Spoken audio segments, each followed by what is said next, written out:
آپ کے خیال سے اس وقت کون سا فریق ہے جو سب سے بڑی رکاوٹ ہے ڈائلاگ نہ ہونے دینے میں؟ وہ گورنمنٹ ہے، وہ عمران خان ہے، وہ اسٹیبلشمنٹ ہے، وہ کون ہے؟ آپ کا ذرا بہت وسیع تجربہ ہے۔ یہ فریق نہیں ہو سکتے نا، یہیں پہ خرابی ہے جب یہ فریق بن گئے۔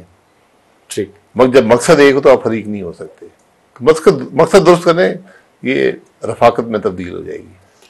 سر آپ خود ذرا وزیر اعظم بھی رہے، آپ نے یہ ساری چیزیں دیکھی ہوئی ہیں، آپ سب کے رول کو جانتے ہیں کہ اسٹیبلشمنٹ کا کیا رول ہوتا ہے، پولیٹیشین کا کیا رول ہے، بیوروکریسی کیا کرتی ہے، اپوزیشن کیا کرتی ہے۔ تو آج جس جگہ پاکستان پہنچ چکا ہوا ہے اس میں ایک موقف یہ ہے کہ ظاہر ہے پی ٹی آئی نے ملک کے خلاف بغاوت کر دی اور 9 مئی ہو گیا اور یہ ساری چیزیں ہو گئی، تو اب واپسی کا راستہ نہیں ہے۔ تو آپ ایک اسٹیٹ کے سربراہ بھی رہے ہیں، اس طرح کے معاملات کو آپ اپنے جب اگر حساب میں دیکھیں کہ آپ کے دور میں کچھ طرح کی چیز ہوئی ہوتی تو آپ کیا کرتے؟ دیکھیں، کسی نے قانون توڑا اس کے خلاف کارروائی کریں۔ یہ اسٹیٹ کے پاس یہ چوائس نہیں ہوتی، یہ اس کی ذمہ داری ہوتی ہے کہ کوئی آدمی شخص ادارہ توڑے، قانون کو توڑے تو اس کے خلاف آپ کو کارروائی کرنی چاہیے۔ 9 مئی کو آج 15 مہینے ہو گئے، آپ نے کارروائی نہیں کی کسی کے خلاف، کیوں؟ ڈیلے ہو رہی ہیں چیزیں، ڈیلے نہیں، اس کا مقصد کیا ہے؟ پھر آپ وہ جتنی آپ دیر کریں گے آپ کا مقدمہ کمزور ہو جاتا ہے۔ اب آپ انگلینڈ کو دیکھ لیں، پچھلے 3 ہفتے کی بات ہے، وہاں پر رائٹس ہوئے، ابھی بھی تناؤ کی کیفیت ہے، تشویشناک حالات ہیں، لیکن انہوں نے پکڑ کے سزائیں دینی شروع کر دی۔ دن رات عدالتیں بیٹھی ہیں، انہوں نے شہادت اکٹھی کی، سامنے رکھی، جج نے فیصلہ کیا، لوگ جیل میں بیٹھے۔ ٹھیک، ہمیں 15 مہینے ہو گئے، اس ملک کے اندر جتھوں نے حملہ کیا فوجی تنصیبات پر اور ہم نے کچھ نہیں کیا۔ ہم نے کچھ لوگ غیر قانونی اٹھا لیے، کچھ کو اندر کر دیا، کچھ کو باہر کر دیا، لیکن ہم نے کسی کے خلاف قانونی کارروائی نہیں کی۔ ٹھیک، یہ بہت بڑی ناکامی جو جن پہ ثابت ہوتا ہے ان کو آپ کیفر کردار تک پہنچائیں۔ اس میں کیونکہ ایک تاثر یہ بھی پایا جا رہا ہے کہ شاید حقان عباسی صاحب خان صاحب کو سپورٹ کر رہے ہیں، تو کیا یہ فیکٹ ہے؟ مطلب کہیں نہ کہیں آپ کے بیانات سے، آپ کی گفتگو سے یہ ایک تاثر لیا جاتا ہے کہ کہیں شاید آپ تھوڑا سا سافٹ کارنر رکھتے ہیں پی ٹی آئی کے لیے یا خان صاحب کے لیے، لیکن آپ کی ابھی کی اسٹیٹمنٹ سے لگ رہا ہے کہ ایسا نہیں ہے۔ میں کسی کے لیے سافٹ کارنر یا ہارڈ کارنر نہیں رکھتا۔ ٹھیک، میں آئین کی بات کر رہا ہوں، ملک کے قانون کی بات کر رہا ہوں۔ حکومت ناکام ہو گئی ہے سر۔ حکومت کا کام تھا، کسی نے قانون توڑا ہے، آپ کی تنصیبات پر حملہ آور ہوا ہے، اس کے خلاف کارروائی کریں۔ آپ نے کیوں نہیں کی؟ میرا یہ سوال ہے۔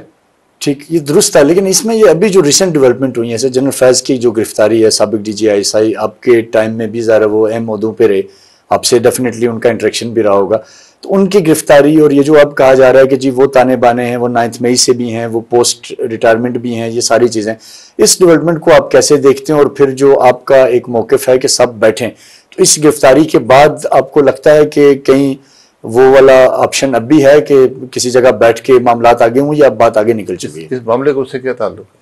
کیونکہ یہ تو کنیکٹ ہو رہا ہے نا، بتا رہے ہیں کہ پی ٹی آئی کو چلانے میں معذرت سے کدھر ہے کنیکشن؟ آپ کے خیال سے جنرل فیض انوالو نہیں ہوں گے پی ٹی آئی کی کسی بھی معاملے میں؟ ایک عام آدمی، مجھے نہیں پتا۔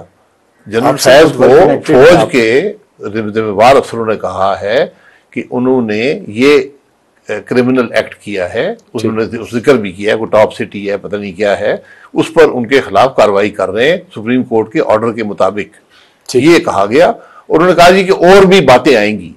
تو آج جو ان کے خلاف کارروائی ہونی ہے وہ کورٹ مارشل پروسیڈنگز ہیں، جو ان کے خلاف چارجز لگے ہیں۔ وہ آپ اس کو بعد میں اگر وہ مزید چارجز لگانا چاہتے ہیں جن کا تعلق مئی 9 سے ہے، تو وہ حقیقت ابھی سامنے نہیں آئی۔ یا جیسے الزام لگانے سے میری بات سن لیں، ارسٹ ہوئے ہیں جو دیکھیں، میں شاید وہ کرتے میرا ان معاملات سے میرا کوئی تعلق نہیں ہے، نہ آپ کا کوئی تعلق ہے۔ ٹھیک، یہ فوج کے معاملات ہیں، وہ ان کا اپنا قانون ہے، آرمی ایکٹ ہے، ریگولیشنز ہیں، ان کی اگر کوئی فوجی افسر سرونگ یا ریٹائرڈ ان کو توڑتا ہے وہ اس کے خلاف کارروائی کر سکتے ہیں۔ جب آپ فوج کے افسر بنتے ہیں تو آپ اپنے وہ حقوق چھوڑ دیتے ہیں جو آئین آپ کو دیتی ہے، آپ ایک ڈیفرنٹ نظام میں چلے جاتے ہیں۔ جس نے بھی کی ہے، یہ فوج کی ذمہ داری ہے اس کے خلاف کارروائی کرے۔ ٹھیک، اور آپ اس میں شامل نہ ہو تو بہتر ہے۔ مطلب یہ پی ٹی آئی اور یہ نیکسز نہیں ہے، آپ کو یہ لگتا ہے؟ مجھے نہیں لگتا ہے، تو پی ٹی آئی کو بھی شامل کر لیں۔ ٹھیک، دیکھیں نا، آپ کے پاس آپ کسی کے خلاف فوجی عدالت میں کارروائی اس وقت کریں گے جب وہ آرمی ایکٹ کی خلاف ورزی کرے گا، اور کسی فوجی افسر کے ساتھ مل کر یا اس کی مدد کر کے فوج کو نقصان پہنچاتا ہے. یہ قانون کہتا ہے. ٹھیک. اس میں کیا سارائی نہیں کرنی چاہیے. ٹھیک, بالکل ٹھیک. یہ سب سے امپورٹنٹ بات یہ ہے, یہ انصاف کا تقاضا ہوتا ہے. انصاف میں کچھ تقاضے ہوتے ہیں. ہم کسی پر, یہ میں خود اس سے گزر چکا ہوں, میں اس لیے بیان کر رہا ہوں, ایک دفعہ نہیں, میں بہت دفعہ گزر چکا ہوں. ٹھیک ہے.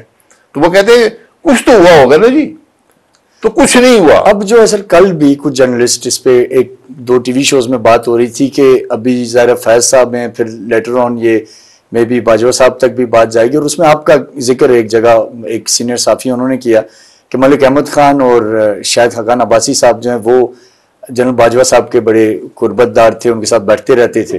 تو ابھی بھی پی ایم ایل این میں بھی کچھ وائسز ہیں جو چاہتی ہیں کہ اگر کوئی معاملات جاتا ہے تو وہ جنرل باجوہ صاحب تک نہ جائے, اور اسی طرح آپ کا اور ملک احمد خان کا بھی نام لیا گیا.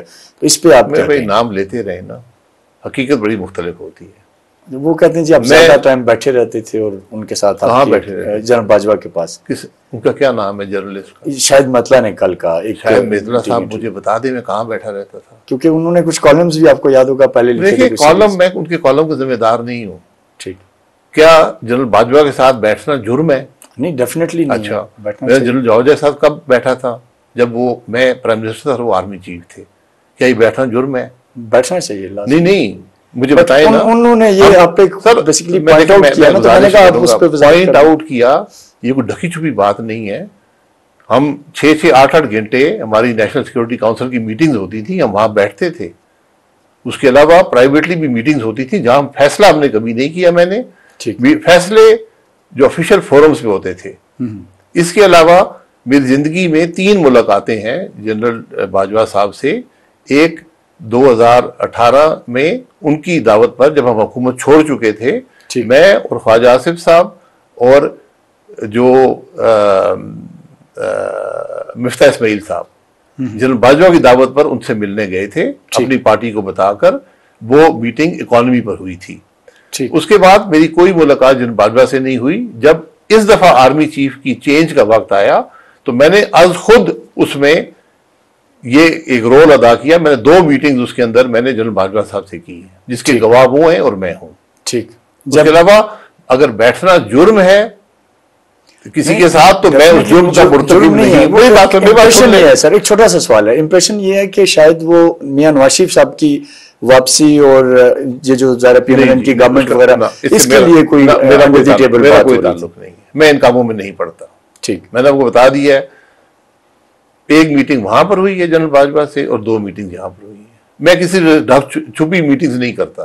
ٹھیک. اور یہ ایک مقصد تھا جو میں نے از خود اپنایا. نہ جنرل باجوہ نے مجھے کہا نہ کسی اور نے مجھے کہا. نئے چیف کی اپائنٹمنٹ پہ آپ بتا رہے تھے کہ آپ کی شاید اس سے پہلے جی, میں نے اس دفعہ جب بات ہو رہی تھی اس میں بہت ابہام پیدا ہو رہا تھا. میں نے ایک شخص جس کی باجوہ صاحب سے بھی رابطہ رہا جب میں پرائم منسٹر تھا, تو میں نے کہا کہ میں اپنا رول ادا کروں تاکہ یہ معاملہ وہیں جاتا نظر آ رہا تھا جہاں 2019 کا معاملہ تھا.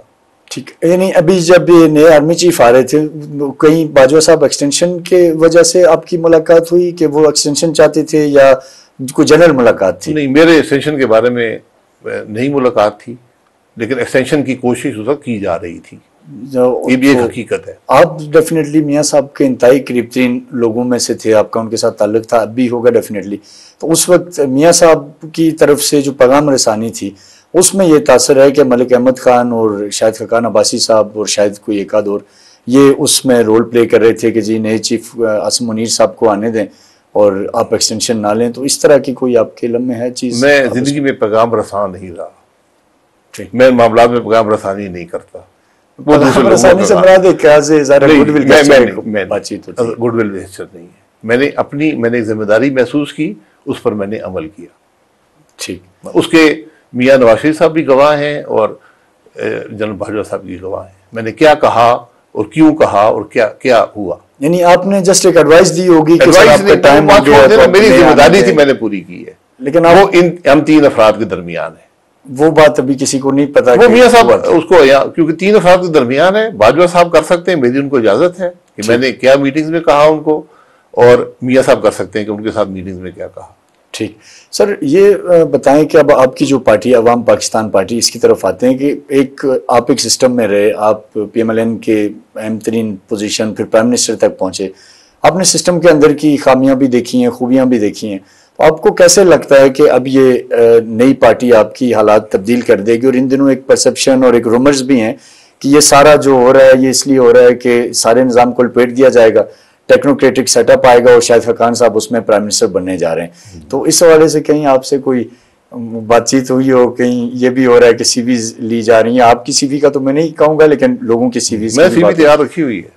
تو کیا سر حالات ہیں؟ میں نے 35 سال سیاست میں، 36 سال پورے ہو گئے. ٹھیک. میں زندگی میں کسی غیر آئینی عمل کا حصہ نہیں رہا اور نہ اس کے بعد کبھی بنوں گا. ان غیر آئینی عمل سے ہمیشہ نقصان، ویسے تو نظر نہیں آ رہا، لیکن اگر ہوتا ہے تو ٹیکنوکریٹک سیٹ اپ اس ملک میں نہیں چل سکتا.